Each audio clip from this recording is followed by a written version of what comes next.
Okay, welcome back. Episode number, Brandon?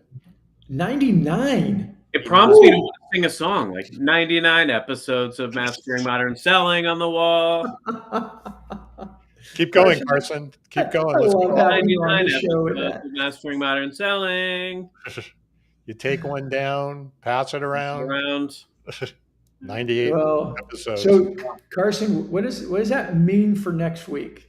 Well, that means next week is episode 100, and we are welcoming back the gentleman who was in episode 50, the king of social selling, Daniel Disney. I'm excited. I just got back from Disney, and I don't know if I'm more excited about Daniel Disney or Walt Disney, but man, I can't believe 100 episodes, guys. Wow. Yeah. Yeah. This is great. Well, and it's before we jump into this, and I'm really excited about today's topic. I think it's extremely valuable for everybody. And aloha to Bob who joined us. But we started this going. I had my fledgling little show that I had Tom come on as a guest when he first launched Revenue Zone book. And then Tom's like, hey, you got to get Carson on. And I didn't know Carson at the time. So I had Carson come on. And then I'm like, well, let's get both of you on. And then we're like, hey, let's do it again. And then it was like, hey, why don't we just do this for a while and see how it works? And that was 99 episodes ago with a couple different name changes as we pivoted and trying to find almost causing legal action. I mean, we've been through it on this show, Right. I mean, we were just inches away from being wiped out legally. So. And I got to tell you, we've got guests coming up that will knock your socks off. I mean, it's just can't wait for the next 100. Yeah. Well, we've had some guests that knock your socks off, right? I mean, Ren and Larry Levine, whose book just launched this week. Mike Weinberg. Yeah, Larry plugged Larry's new book that just launched this week. Yeah. So I don't know if I haven't kept up on all the messages, but I think we have 100 more guests now booked for the next 100 episodes. Close. Yeah, we have a lot. Yeah, it's when Nora's talking to potential guests, going, "How is May 2025 look on your calendar?" We'll still be selling stuff in May. That's right. Stuff will still need to be sold. That's right. Selling will still be modern in May. I promise. That's right. So, well, welcome everybody, and we got Bob. But anyone else, if you're first time to the show on the podcast or on live. If you're live, man, join us in the comments. We bring your comments up. We make you part of the show. We answer your questions. We comment on your funny stuff, whatever it's going to be. We've had one person that kind of trolled us one time. That was fun. Yeah. We haven't had that for a while. Maybe we'll get a troll today. Who knows? Could be. You never know. Yeah. I feel like we're almost like bringing up the greatest hits today. It's like I feel nostalgic. That's right. I mean, don't forget about partying like it's episode 99 here. So. Don't forget about Lorraine on Carson's birthday. I mean, come on. That's right. You only got a couple months to book Biff. That's right. We're working on it. All right. He's going to be a full-on guest. Oh. I mean, he was a business guy. He was selling George on doing his work for him. So. That's right. That would be fun if we could get one of them to come on live. All right, Brandon. So pull some strings and make it happen. Work on it. There you go. Work it. All right. So what are we talking about today? Hey, timing on this was exceptional, I think, because we had planned that today we're going to talk about personal branding. We're going to break it down, and we're going to talk about reputations. And the three of us are going to talk about some of the different things that we do and that have helped call it your personal brand, call it your reputation. But it's the things that we do to network. And as I like to say, business is always about who do you know and who knows you. And that is really Bob Maxwell Smart. That's right. Get smart. Yeah. Sorry. You missed it. Distracted by useless pop culture references. So we're going to talk about that, but I want to preface it with last week. And if you didn't see episode 98 with Alice Hyman, you owe it to yourself to go listen to that because Alice brought a ton. And I loved how we started that episode, and she talked about CEOs being a sales preventer. which is probably the worst thing in the world a CEO would ever want to be said about them. And as she talked about, a lot of times they do it without realizing that they're doing it. But there was a part in there about halfway through where I asked her about LinkedIn, because, a lot of CEOs will say, oh, I don't have time for this, or, that's just social media. It doesn't really do anything. And Alice had a very strong, a very bold statement that was basically, and we've got a clip of it, but I don't think we can show it, but it was really of her saying, look, if you are a CEO and you are not, or even executive, Carson, you brought that up, even just executives in a company, and you are not taking advantage of LinkedIn and building your personal brand and elevating the company brand through your personal brand, then you are a sales preventer. You are hurting your company if you are not doing it.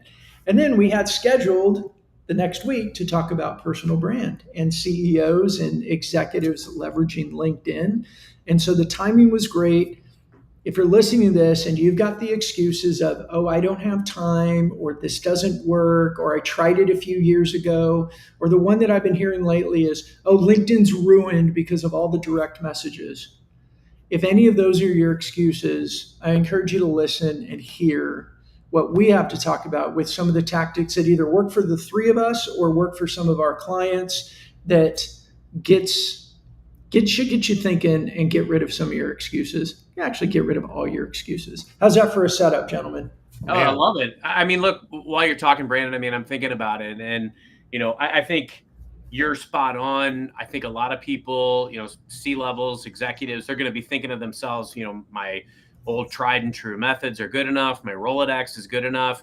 It's more than social media. It's more than a networking tool. It's a platform for leadership and influence. And whether it's you galvanizing your workforce and leading by example, all the way to, how we've explored on this show, how leads are flowing into organizations where the C-levels get it and are leading by example on social media, on LinkedIn, on social media. Mm-hmm. Leads are flowing in as a result of that. And that's a unique nuance. Leads don't necessarily flow in just because I'm making my daily post. We've got platforms, and I think we're going to talk about that on this show today, kind of how we've leveraged books, ebooks, podcasts, things of that stature to build that brand. CEOs and executives, they have a very unique ability to leverage this to their organizations and their teams' advantages, and they would be remiss to discriminate against that part of their audience. It's that simple.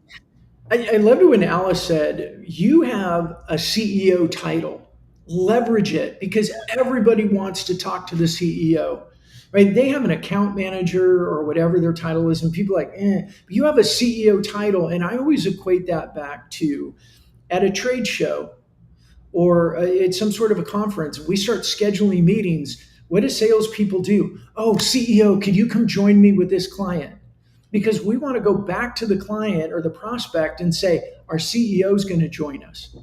Why? The CEO brings so much credibility to it. We we leverage them, their name, their title to get prospects to come speak with us. We have this platform called LinkedIn and other social media tools. I think YouTube is very powerful as well, that we can be doing this 24 hours a day. And if you don't know what to do or what to post with it, go out and follow a few prolific CEOs. I used to work in the healthcare space, and I had some very large med device organizations. I go out and I follow their CEOs. They were very prolific on LinkedIn, and I rung the bell, so I was notified every time they made a post. And I just personally, I was using it to get meetings with them. I was commenting on their posts, and I ended up using that, parlaying that into ultimately getting meetings with these CEOs. But if you're an executive and you want to know kind of a blueprint, go out and follow some of these prolific C-levels. See what they're saying, how they're engaging, from how they're talking about innovation that's happening in their organization, recognizing their people, putting posts out, recognizing their teams. These things motivate and inspire their internal organizations, but they also show how these organizations are leading the charge in their desired industry and solution area. You can do that too. But I think we should hit, before we kind of go into some of the mechanics here, why is this the case, right? Why did Alice say that not being out there is sales prevention? Right? Why is that the case? And, it comes back to what I talk about in my book, right? Is the revenue zone is composed of two things. It's building trust and creating demand. And what I have certainly learned, even since writing the book, is creating demand for my product and service is so much easier if I've got that foundation of trust and know, like, and trust in place versus trying to create demand when nobody knows who the hell you are or why they should, care about you. It's not that you can't do it. It's just harder, which again is a sales prevention activity. Tom, I know you kind of wanted to do this in stages, but could you explain, like, because of this show and your other show, what happens in your first conversations with prospective clients? This is really important for people to understand. We're not just blowing smoke. This isn't like, oh, we go do some things on social media and good things happen. Like, this is very tangible. Yeah, well, Mike, the company that I work with most of the time, LeadSmart, right, is it's a software company in a very vertical market. So we only sell to manufacturers and wholesale distributors. So it's very vertically focused. And that market is also very relationship based. It's a big market, but there's a lot of relationship in there. So when we created the other show that I'm a co-host of called Around the Horn and Wholesale Distribution, what we do each week in that show on LinkedIn is we talk about the news and what's going on in that industry. And we just actually celebrated our 100th episode a few weeks ago. So we've been at it now for a while as well. But it's myself and that's right, fist bump. It's myself and my partner. We do this and we bring on guests from time to time, but we review the news. We have a newsletter that goes out and we review the news, technology news, and so forth. The point being is, right, we probably have on any given week several thousand people in that industry that are exposed to that through the podcast or through LinkedIn, through that show. Kevin, my partner, who is just at a show coming home right now as we speak, right, when he goes into a show or even gets on a phone call with a prospect, the majority, pardon? In a live trade show. Yeah, live trade show. But even if he gets on the phone or we get on the phone, the majority of the time, not always, but the majority of the time is the way they'll start off is, hey, we really love your show. We enjoy your show, appreciate it. And it's your thing, Brandon. They already feel like they know us.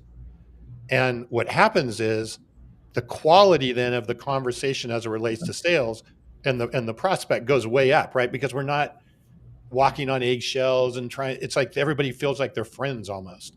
And so the quality of everything then goes up. And it doesn't mean everybody buys, but you don't get ghosted as much. If they're not going to buy, they end up saying they're not. I mean, they communicate or whatever the case may be, because the relationship is there. And that all came from that show. And that's just one way of using LinkedIn, right? It's not the only way of using LinkedIn and social. I mean, look, you've got this unique opportunity, whatever your role, but especially for executives, where you can engage your audience in a number of ways. I mean, right now we're in election season, and what candidates wouldn't give to have this direct opportunity to speak directly to their audience. You have it every single day. And, some people, and I want to hit Bob's comment here in a moment and get your thoughts on it, because it's very poignant. By and large, he's thinking a lot of CEOs' egos get in the way of them engaging authentically on LinkedIn. And I think there's a definite true element to that. I think the key element, though, is every executive should want to open doors any which way they can, and to have this opportunity to speak directly to their audience and engage those folks, and a lot of times at scale. And there was a comment you made earlier, Brandon, people shy away from this because, the inboxes are flooded and things of that stature. But, we've all had, business relationships, personal relationships that have not gone the way we've wanted them to. It doesn't stop us from going out and pursuing new ones. And I think that's the key element, is there's some gold in them hills. And we've got to make sure that we are figuring out ways that we're comfortable with. I've explored just about every avenue, whether it be, we've talked on this show, TikTok, Instagram, a WordPress blog, Spotify, where I put my own podcast, and now I'm on a couple of different shows, and it's different avenues, but it's amazing. Like when I talk to someone, people reach out to me all the time, and my calendar's full. And when I jump on a call with them, they're like, "Well, I feel like I'm on your podcast. Like and I love that thing you said about blank." It's that recognition. And I want to hit on the CEO ego thing and get your two thoughts on this.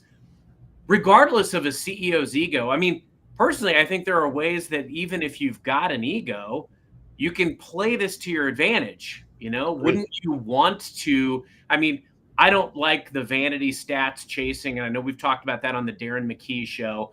Maybe a CEO would be, more interested in vanity stats, but I think the key element is, even as an ego-driven CEO, don't you want to use your clout and your pride in your company or in your team to go out and create some net new conversations? I can't tell you how many times I've leveraged executive presence to go out and get meetings that I couldn't get. And what I mean by that is, a lot of times when an executive comes to town and wants to meet with your customers, a lot of times we as sellers, we put our boss in front of the ones that are going to say all these rave things about us as sellers. "Oh, I love Carson. He's great."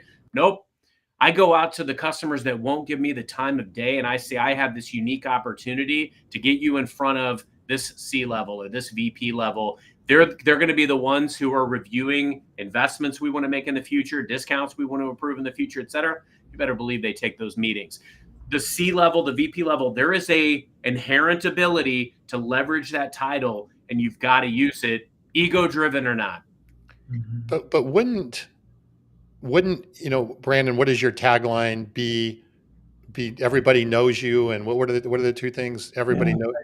I see you everywhere, and I feel like I already know you. What better way if you have an ego, wouldn't that basically lend to your ego?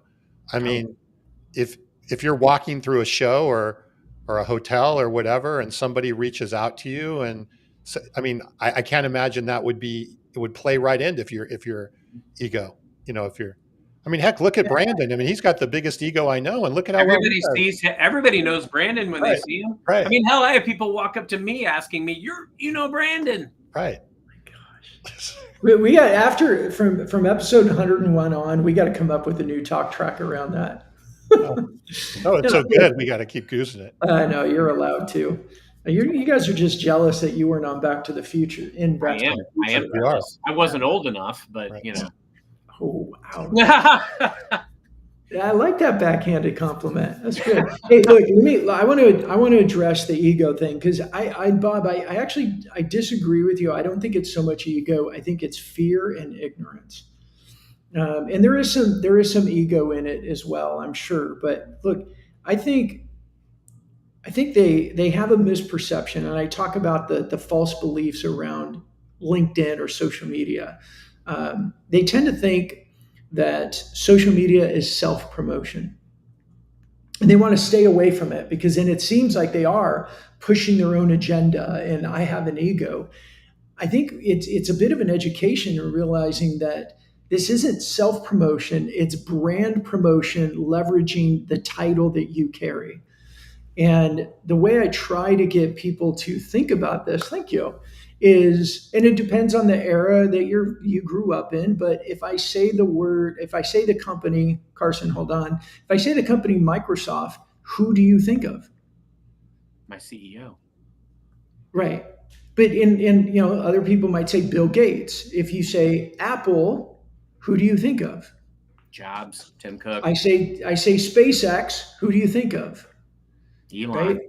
Say Virgin, who do you think of? Yeah, Branson. Right. What they did is they leveraged their personal brand, their reputation, because you can connect better with a human being than you can a brand. So they leverage their personalities, their reputation, their personal brand, in order to elevate their companies. And just because they're your $5 or $10 million company or $50 million company, the same rules apply. And we know that it's true because if you've gone to the same trade show for 5, 6, 10, 20 years, when you go there and you walk around and everybody knows you as a CEO, What does that do for your team? Well, it gives them confidence. It gives them pride.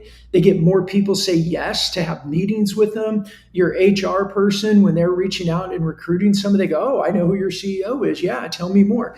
It opens up so many opportunities for your company.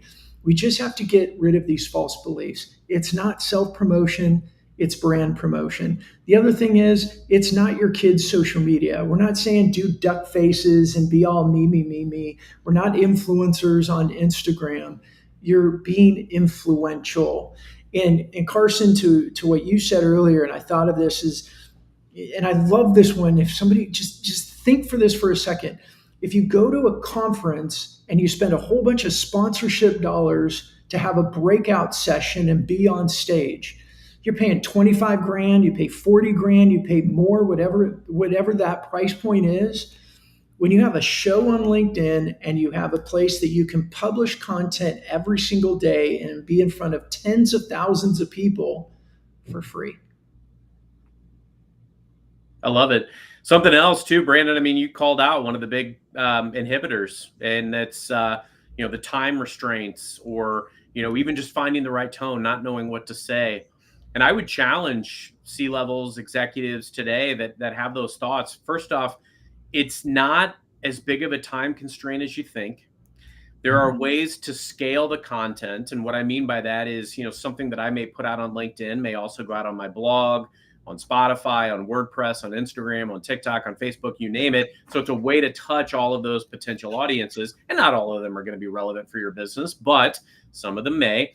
And the other element is finding even ways to broaden your horizon. I did a presentation about a month ago to a group called the Leadership Development Program that we have at my company. And what I love about it is, this is something that I wish was more prominent in other organizations, but it's basically taking a group of individual contributors. They're nominated every year by their leaders, and they go through a full, course, a full curriculum.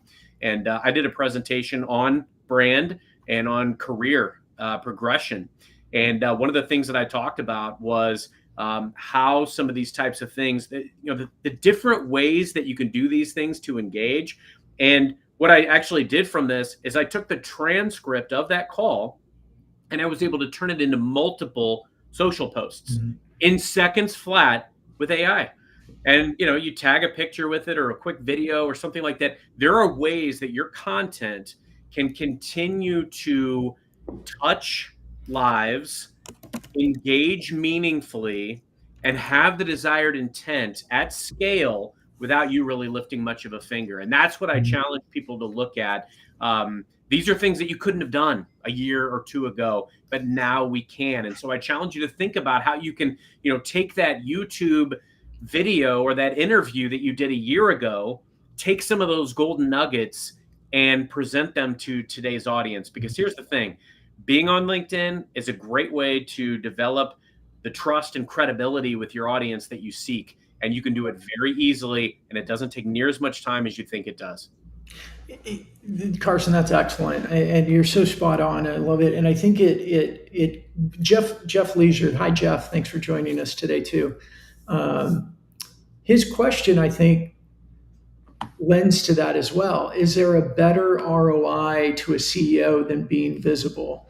And there is, and I want to answer that in a second. But Carson, you're talking about they're scared or they have an ego. My pushback, I believe it speaks. The CEO's hesitation, I'm trying to get my brain around this, the CEO's hesitation has more to do with Jeff's question than anything, I believe. They haven't connected the dots to the value proposition more than just, oh, you want me to be visible on LinkedIn. It's an investment. It's an investment, and it's a strategic investment, and it's a targeted investment. It's top to middle of the funnel, yes, to speak to Bob's question about their bias towards immediate response. I get that. It is top to middle of the funnel, but if they started to understand and really took time, I find a lot of times CEOs, I was introduced to somebody last week before, it was a CEO, and said, oh, you got to talk to Brandon about this LinkedIn stuff. And when I got in an email exchange with him. He didn't even want to hear it. It's like, oh yeah, we tried LinkedIn before, it didn't work. Well, what the hell does that mean? What did you do? When did you do it? Like, there's a lot of things that don't work. That's like saying I tried dating and it didn't work. So exactly. I tried cold calling and I put my 4-year-old daughter on the phone and it didn't work. So the phone doesn't work, right? It's, if you had an issue with your supply chain, you would go figure out how to fix it. If you start to understand, peel back the onions and go, where is the value of this beyond being visible? Then you go fix it and you invest in it. So Jeff, and let me pause. I've been talking a lot. Do you guys want to answer Jeff's question? Well, I'll weigh in a little bit on that. And it comes back, and I want your take on this, Brandon and Carson, from what you've seen. But remember, I said before, right? It's a lot easier as an executive to make, or for your company to make sales if, in fact, you're known, right? And there's trust in who you are. I would suspect that carries over to other parts of the business. It carries over to recruiting. It carries over to employee retention. It carries over to really all aspects of what your responsibility is as a CEO or an executive, right, in that business. So you talk about an ROI. The ROI goes beyond the dollar and cents of the sales. Yes, it's going to remove friction for your sales team. It's going to potentially remove friction for your recruiting and your HR teams. It's going to just, it's a foundation that I'm not sure there is a better ROI holistically for a CEO than being present and having that personal brand recognition. That's a really good point, Tom. I mean, look, I'm nobody, and I post a lot of stuff, and mostly I tell stories. I tell stories about things that I've learned through the years, and experiences that I've had in leadership and with teams and building cultures.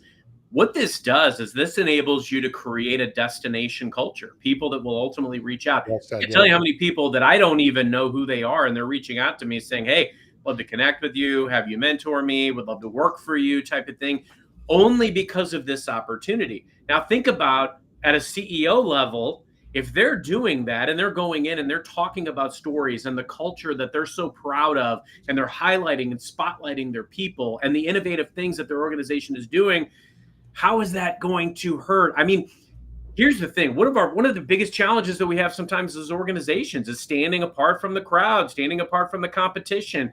And if your C-level is going out there and touting this amazing culture and the competition isn't, guess who's going to get the interested parties? Mm-hmm. I want to put a little bit more meat on this, Jeff. And here's the challenge with a better ROI answer. It takes work to understand the ROI. And most teams just say, oh, we don't have time, so we don't do it. I mean, when I first started getting involved with looking at LinkedIn in like 2016, 2017, the marketing teams would say, well, we need ROI. We need ROI. I need to know what the ROI is if we're going to give these posts to people. And then when you talk about how to actually get the ROI, they would say, oh, we don't have the time to do that. It's like, well, wait a minute. Do you want to see if this really works, or are we just making a convenient decision about implementing this or not? And I think Chris Walker, he talks about this a lot, and he's doing some amazing stuff for companies. You've got to put in the systems to ask, where did you hear about us? And you've got to track, because what may happen is your CEO has a show or is a guest on someone else's show, and somebody listens to that podcast in 2 months from the time that it was recorded, and they go, oh, what's the name of that? Or, listen to it, and they know the company name, and then they go do a Google search for the company, and they click it. They do a Bing search, and they click it, and they go to the company. Well, digital marketing goes, attribution is search. Our SEO did it, but it wasn't your SEO. It was your CEO, because they're prolific on LinkedIn. They have their own show. They're getting invited to be guests on other people's shows. It's raising the brand. So it doesn't have to be that tough to measure, but it is. And it reminds me is Juan Pablo, who was our guest a few weeks ago. He commented on one of my posts, I don't know, a week or so ago, and he said, We do all the matrix. Whenever our CEO gets media, every department in our company benefits, and we have data to prove it. They actually track the data because they want to know. And guess what they do? A big part of their marketing effort is around getting their CEO more media attention because they've tracked the data and realize how much it elevates every other department in the company. Now, and Jeff, you make a great point. It's tough to measure the benefit, and it's rarely immediate. That's very true. But there are ways to do it. And I would encourage any organization to at least starting to create some type of mechanism to track these things. And Brandon, you talked a couple of times about, the value of having a show. I was mentoring somebody earlier today, and I was talking about like getting them on shows. This is a VP level individual. They're trying to, really build their brand. And I was talking to them about like how I started getting on shows. I literally went out and I started sending emails to people. I looked up sales podcasts and I started sending emails to the producers of or the hosts of the most prominent shows. I got yeses from Jeb Blunt, Jeffrey Gitomer right out of the gate. I mean, I was on these guys' shows years ago when I was literally a nobody. And then a tide turned after a couple of years, and I'd never asked to be in a show again. It was always me getting requests. But my point is, you're right. These things are not immediate. But I challenge you to look at the things that are feasibly possible. Another thing I told this gentleman this morning, I'm like, this person is on some shows. They've done a lot of content. They're starting to, make a lot more prominent posts. Cultivate this stuff together. Make an ebook. Now you're a published author. Like, there are things that you can do that continue to be investments in your brand. And to Brandon's point, like, you're not going to necessarily be able to attribute every single one of these things to what you're doing. However, as you start to have some of these conversations and you're asking the question, hey, how did you get engaged? Or, when you get the messages from prospects and things of that nature, and you're digging in a little bit more to find out, one of the biggest things that one of my greatest mentors ever instilled in me was, Carson, it's great that you're this great social seller, but what does that mean for anybody beyond yourself? As you continue to build your brand and your value to your company, you want to think about how you're realizing outcomes, but also having broader impact. And so I started tracking anywhere I could, and not all of it's tangible evidence, but anywhere I could, I would track the tangible evidence and outcomes of the things that I was doing, whether it was for my peers, for colleagues, now internationally. I contribute things to global audiences within my organization, and I can track these things sometimes by even just soliciting them based on what they're getting, what signals are they getting. And the last thing I would say on this is revenue and year over year growth are also great barometers of, hey, if I'm doing a lot of these things and I'm seeing the revenue and the growth, I've got to get sold on the process at the end of the day. But if you're seeing the gains that you want to see and you're putting yourself out there in all the areas where your audience can be, that's a net positive, period. Well, I'll just piggyback on what you're saying about revenue. There are 3 KPIs that we started measuring about a year ago related to this. And it's interesting. None of these are attribution. These are outcomes. So there were 3 things. What were the number of opportunities that we had come in that close at a higher than a 25% close rate? So in other words, high quality opportunities that close at least at 25% rate or better. 2, what was the value of those opportunities? And 3, what were the speed of which they closed, the velocity, right? Mm-hmm. Those 3 things together. I mean, let's think about it. Almost, if you look at any business, right, what do we want? We want higher quality opportunities, we want higher dollars, and we want faster results. That's what we want. So we measure those things, not that we can attribute anything specifically. Oh my God, that guy watched our shows, so therefore. But if you look at holistically what we've been doing, the results that we're seeing on those, and the value and the average contract value was up over 100% in the last year. Wow. Right. That's a huge. I mean, let's pause there for a second, because that's not something to just say and move on. The average contract value grew by 100% as you've done a show for 2 years. Pretty much, right? And the velocity hasn't. The velocity, the speed of from initial contact to close has sped up some, but not to that level of meaning. But the number of higher quality opportunities, I believe, was up 40 or 50% in the average contract value, with pretty much the exact same marketing. From, it wasn't like we tripled our marketing budget or anything like that. Now, there's nothing I can attribute that to, right? I can't go and say he watched that episode. So, but if you just look at the outcomes, right, then you have to trust and believe that the foundation of that trust helped create the demand. People are willing to spend more money and do more things faster. Some of the Yeah. parts. And Jeff, I would say too, some of the tangible ones you can start looking at is you can look at your analytics and visits to your website. You can look at opportunities that are created or even conversations that are started. You can tangibly look at inbound leads that come in to either the CEO or someone on the team that says, hey, I've been following you and I'm curious about this. Like we have a client, a fist bump client of ours, who landed their biggest client, I think it was 6 years, their biggest contract in 6 years. And somebody walked into their booth, and we did a program around driving traffic to their booth with LinkedIn content and some paid ads. But the guy walked right into the booth.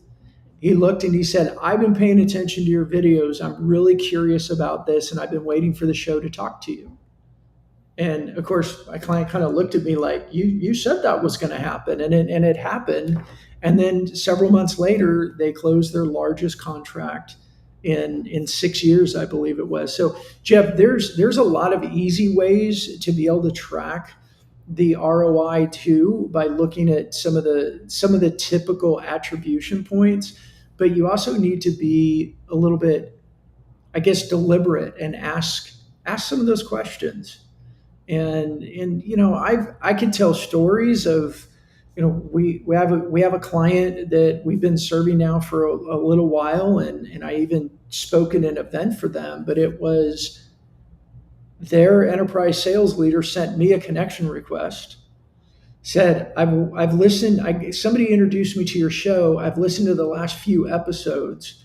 I'd love a chat. And then, 3-4 conversations later, they're a fist bump client. They asked me to speak at one of their events, but it came from the show, and it's trackable. I can show you the initial connection request that came in from it. So it's not impossible. I think the key is, do you really believe that there's value, and are you really doing the research to understand the value? I still think, going back to Bob's initial about ego, I think there's a hangover of, 10 years ago, we hired a LinkedIn trainer to come in and do a half-day session, and we all changed our LinkedIn profiles and nothing happened. Well, yeah, it was a waste of money. It didn't work, but that's not what we're talking about. And, we used some employee advocacy tool, and we had posts that were created. Now, first of all, I find a lot of marketing departments, they create content that's more like a billboard. It's like a brochure. It's trying to sell product. And when you publish that to your personal account, that's like walking up to a prospect in a networking event or at a bar at a conference and just putting your brochure in their face and not having a chat, not having a conversation. But there's some of these old hangovers that they still have in the back of their head, and they just go, no, we tried it and it didn't work. It's like, well, that was 10 years ago. Yeah, I think to your point, Brandon, there is a lot of evidence that you can spot if you're looking for it after a while. Are you going to be able to get like an attribution report, like you can dump out of a Google ad or a LinkedIn ad or whatever? And no, but there's a lot of evidence that you can see developing that is showing what you're doing is actually working. Unfortunately, or whatever, that evidence sometimes takes a little time to materialize. It doesn't happen after the first day or the first week on there. I wanted to hit Bob's most recent comment here. He says, isn't this just really just a matter of a chosen marketing mix? Everyone has a different ratio of channels, some way LinkedIn more heavily than others. I mean, they're wrong for not engaging in LinkedIn on their roadmap. I have a take on this. I'm interested in you guys' take on this as well. I don't look at LinkedIn, or let's just not even call it LinkedIn. Let's call it personal brand building, as a channel. I look at that as a foundation of which then I can build channels on for other purposes and other marketing campaigns. So I don't see LinkedIn and personal brand building as a marketing channel, but a foundational element, again, of which then I can build other campaigns on. Am I looking at this right? I mean, I think of all the possible ways that LinkedIn could be leveraged for a CEO or for an executive. Certainly, marketing could certainly play more in different arenas, right? But I think beyond the marketing element, I mean, we talked earlier about the recruiting, retention, building a culture.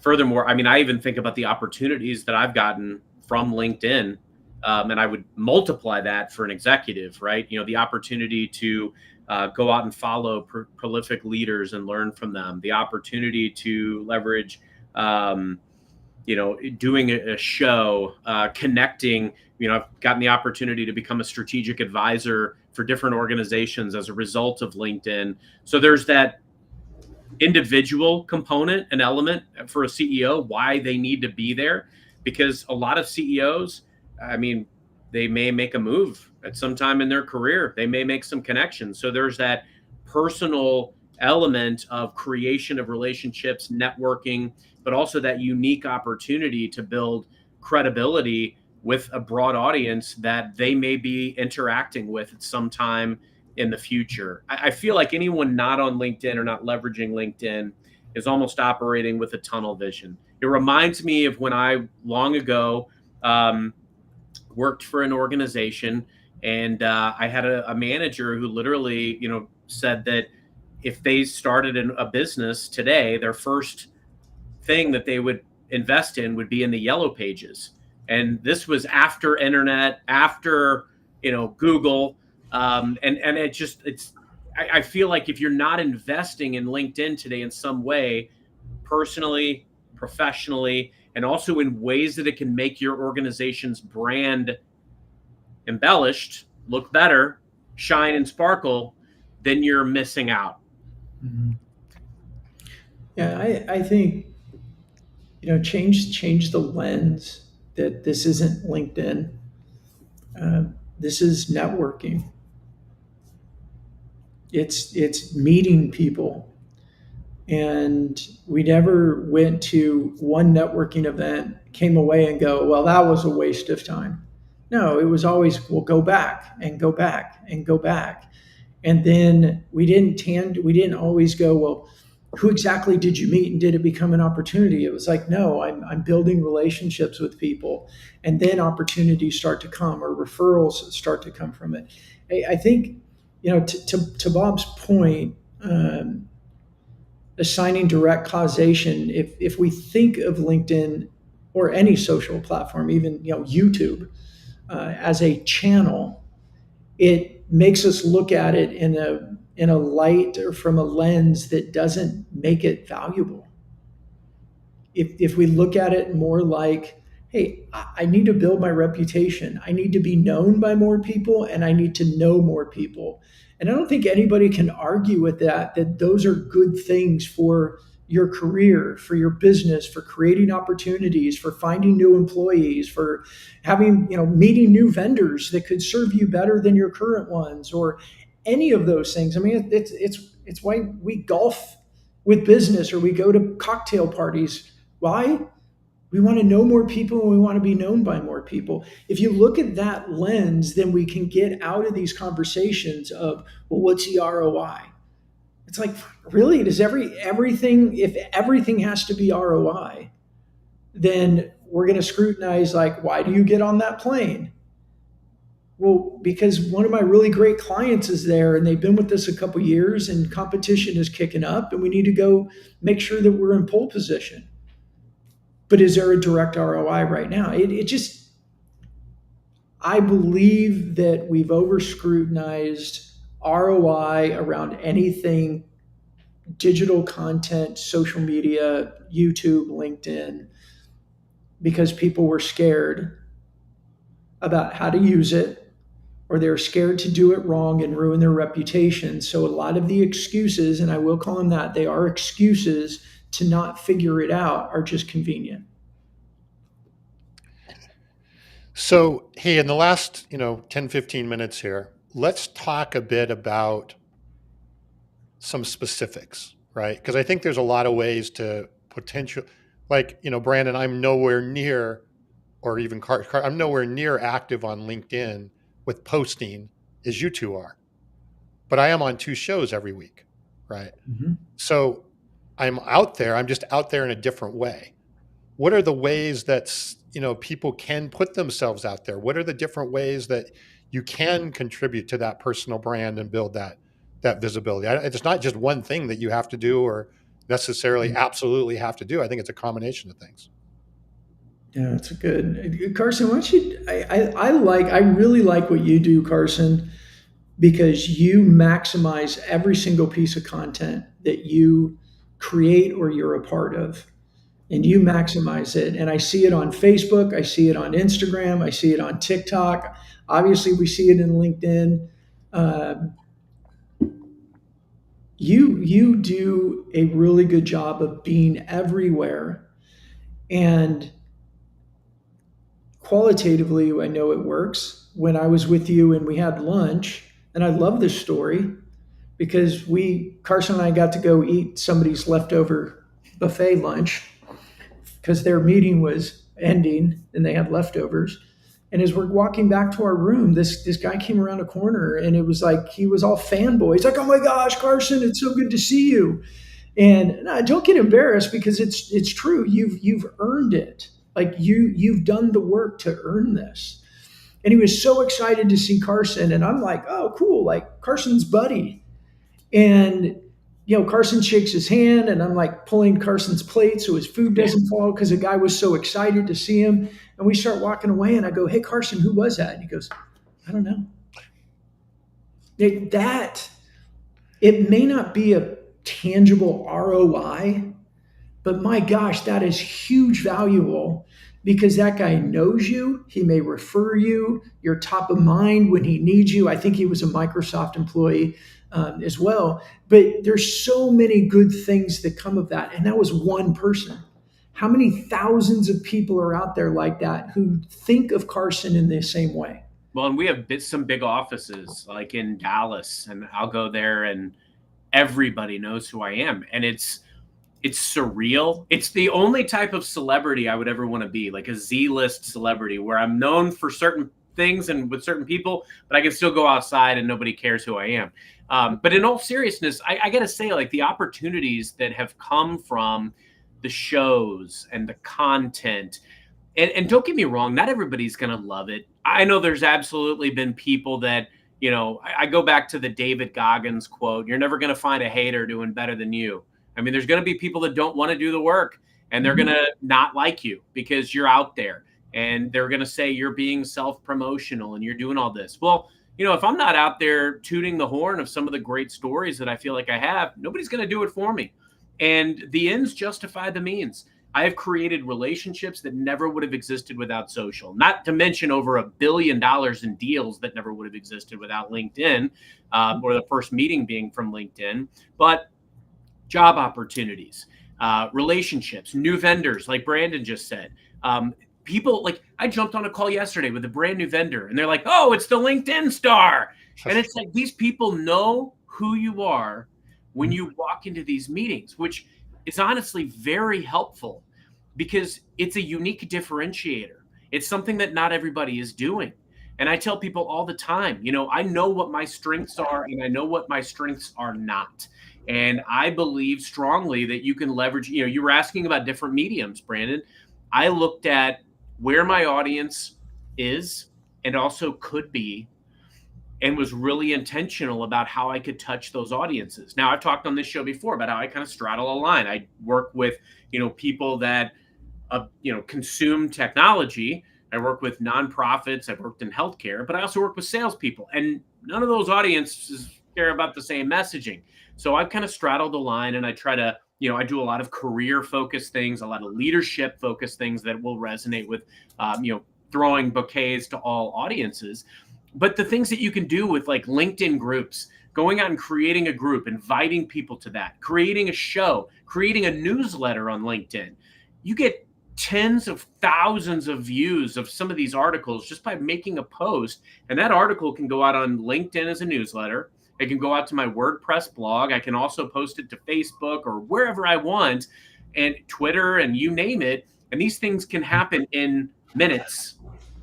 And the way that you can repurpose some of this content now with AI, I can pull a transcript from something I did 6 months ago and turn it into today's post, tag it with a recent picture, and it gets a lot of hits. And so being able to think strategically and intelligently about how you can put the message out there that represents what you're about, engage the audiences in as many places as possible, build community, like with groups and fostering connections, but also encouraging other people to share and contribute, promoting their posts, going out and commenting like we've talked about on this show. There's so many things that you can do to create genuine relationships, but also establish what you're all about. And I have to say that the results of going down that personal brand path about a decade ago, I don't know that I've made many better decisions in my life other than marrying my wife. Yeah, and I want to say something, Carson, for a purpose, and I don't mean to embarrass you with this, but I had somebody one time say, I don't get Carson. I don't get what he does on there.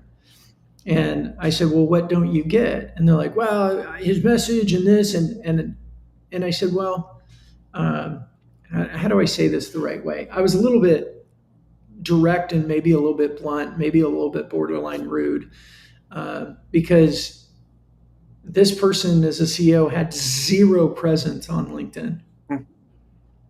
Like not zero, but not much. And I said, well, let me ask you this.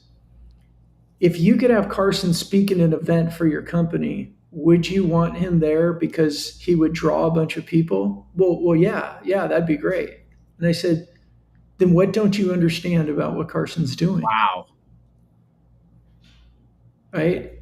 And I think that's an example for me of people that are scared of doing this LinkedIn thing. I don't think it's so much it's the ego. I think it's confidence. I think it's self-esteem. And even look, I've been a CEO for 25 years and I'm one of the most insecure people out there at times because it's scary. Same. We're not telling people to do this to the nth degree either. Nobody, like Tom, you said earlier, like you're not posting all this stuff every single day, but you're doing multiple shows and you're doing it your way. Like, I think that's what we're ultimately saying. Find your way, find your sweet spot, figure out where your audience is. But we're going to absolutely recommend all the channels by which you can explore to potentially meet your audience. And I would say the same thing. I'm very introverted. I have a lot of insecurities, but I've gotten over them over time. Before these things become comfortable muscles, they are very uncomfortable muscles. When I made my first YouTube video, I was terrified. That was back in 2010, and it blew up. All my old coworkers and my, colleagues, they were loving it, and it just encouraged me. It just became, it added momentum. And I would tell you, like, if your social presence today is a tiny little snowball, the way to make it an avalanche is by accumulating momentum, by exploring different mediums that you're comfortable with, learning about them, studying them, trying them. And don't just give up when it doesn't work. We don't give up things and go back to comfortable ways of mediocrity or comfortable ways of failing. We figure it out, like Brandon said earlier. And I want to quote Carl Liba, who was our guest. I think, Carson, you were gone. You missed a great episode. Oh, I was on that show. I was on that episode. You were? Okay. Yeah. When I first, in a public speaking class in college, we were told, just picture everybody in their underwear, which I don't know if you can get away with that anymore. But the idea behind it was take the pressure off that they're just human beings out there. They're just like you. Carl really impacted me when he talked about, I just think about everybody being the 8-year-old version of themselves. They're just an 8-year-old version of themselves. Bring that to LinkedIn as well. Just be yourself and think about your audience as their 8-year-old version of themselves. Because when we were 8 years old, everybody was our friend. everybody liked us. We liked everybody. And, unless something happened, you fought over an eraser or something. But overall, you were friends with everybody and you thought everyone liked you. If you can bring that into this LinkedIn thing, that's half the battle. There's a bunch of stuff about imposter syndrome, and I don't talk about it a whole lot, but it doesn't mean I don't think it's real. I think it's the most important thing in the world to get over. But by talking about imposter syndrome isn't it. I think we talk about the value proposition, we talk about strategies, and we talk about what is your strategy that works for you.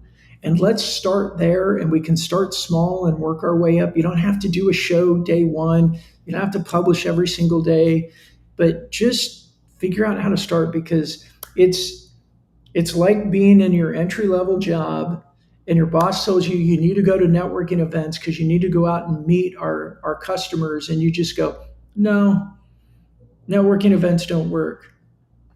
BS. So, as we wrap up here, episode number 99, I think today's episode, it's interesting. I was thinking back, we started with social selling for newbies, right? Then we changed it to social selling 2.0, and then we changed to mastering modern selling over the last 100.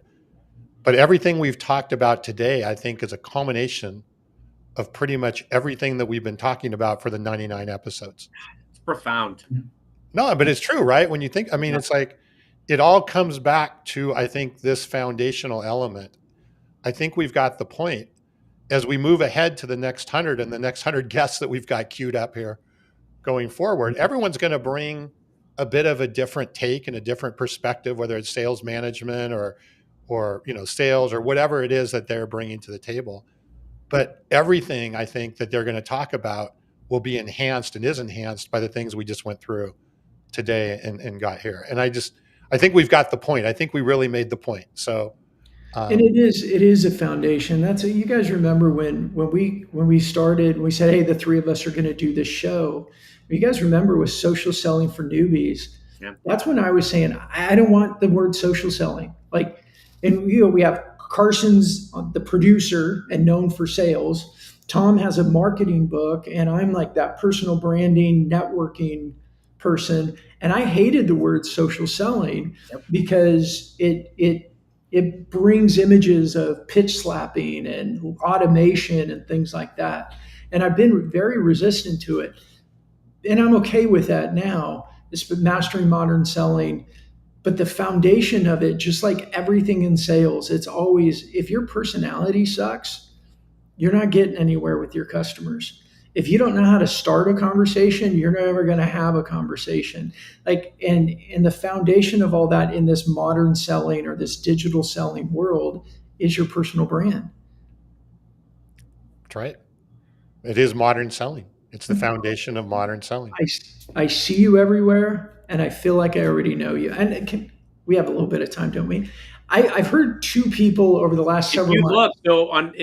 Looking back, so our longest episode, I had to look this up. It was Donald Kelly, and it was 1 hour, 8 minutes. So we technically, by that barometer, we've got 10 more minutes. Oh, yeah, look at that. Yeah. I would love your guys' take on this. I've heard 2 times now in probably the last 3 months when I say, it's the I see you everywhere, and I feel like I already know you. Twice now I've heard I don't want everyone to see me everywhere because then they'll think I'm not working. Wow, you've heard that?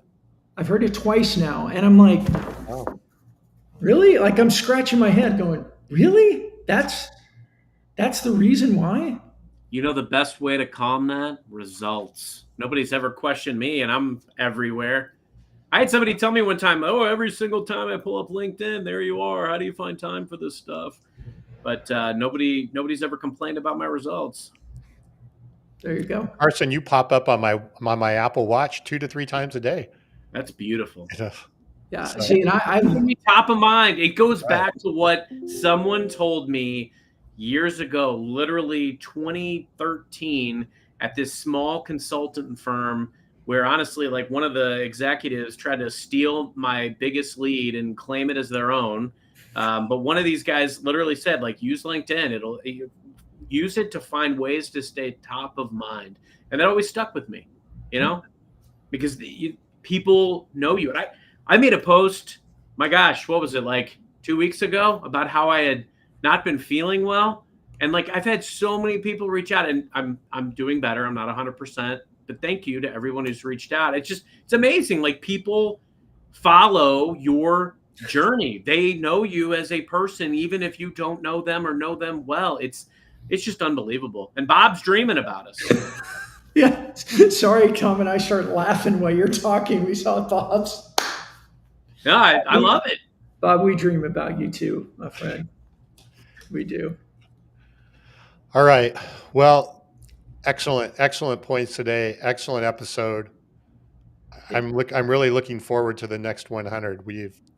That guest lineup is like, man. Man. It's incredible. I mean, just blown away by some of the roster there. So yeah, this gets better and better. And seriously, we appreciate everybody in the audience that shows up week after week, shows up asking questions, saying, provocative and poignant comments. Like, if you got suggestions on the next 100, shoot us a note, make a comment, tag people you want to see on the show. It's amazing. Like, we've approached some people that are pretty prominent in sales, and nobody turns us down. I mean, people want to be on the show. It's amazing to think how far we've come in 99 episodes. Yeah.